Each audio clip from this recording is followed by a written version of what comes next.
So this is the first tournament of the year for the Tennessee Team Trail. We're starting out on Norris. This was one that we were marked on our calendars that we were looking forward to. But as the weather began to progress and change leading up to this, it was one that we were kind of starting to dread a little bit. Water had come up about 20 feet. There's been some major flooding in the area, plus there was a cold front rolling in.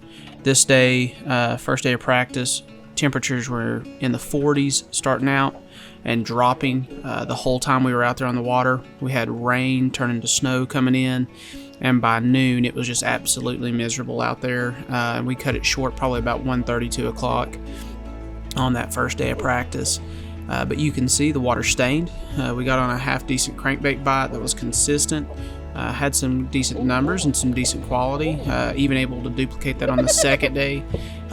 Had some tight line fish, but where the water had come up, it was a little bit more difficult to fish that, plus with the stain. So we really focused in on that crankbait and the tight line fly throughout practice. But it was a very difficult tournament with the changing conditions between the water level and the weather.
So as you can see by looking at the skies, this next morning was totally different conditions. Bluebird skies, temperatures in the teens starting out the day. We had to get hot water to put on the latches and on the lids just to try to get them open, just so we could turn the batteries on. So conditions, again, just super tough, very cold. Water had risen, pretty stained and pretty muddy in certain areas. But again, today we're going to get on to a little something with the crankbait and the fly, something that seems promising to us going into the tournament. So difficult conditions, but still putting something together.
So the pattern that we'd kind of put together by the end of the second day here was throwing a rock crawler or a DT10 in a red crawl pattern on some like secondary points or the mouths of pockets leading out to the main channel, and then of course this crawfish fly on some main lake walls. The downside, the Achilles heel to this pattern that we were on, was the fact that the smallmouth have to be 18 inches on Norris.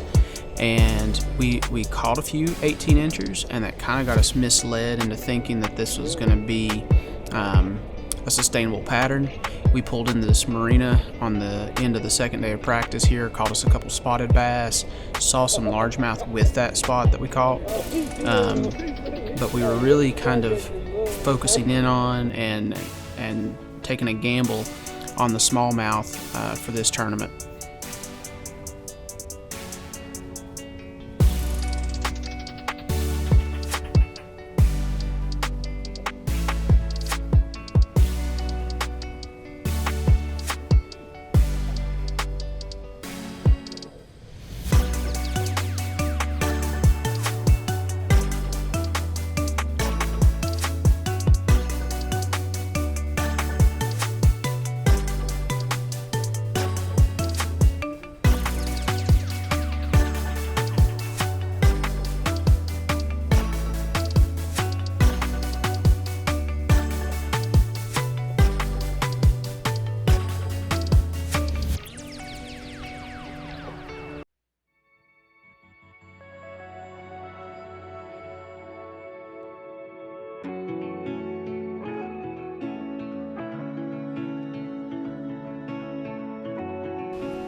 Oh, still on.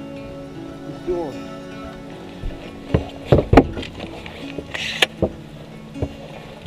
Coming up.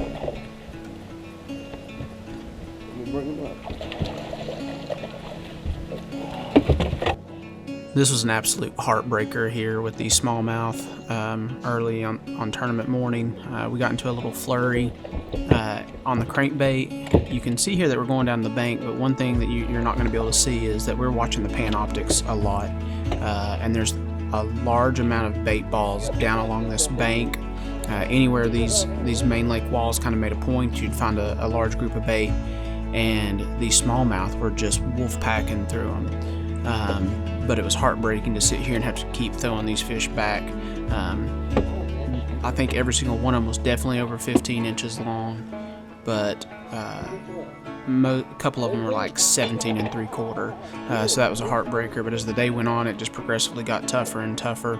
And the couple that we picked up on the fly were extremely small. But you can also see here that we've lost all cloud cover, we've lost wind. So it's just a very, very stagnant day, and we didn't make the right adjustments to put a keeper in the boat and start the year off right.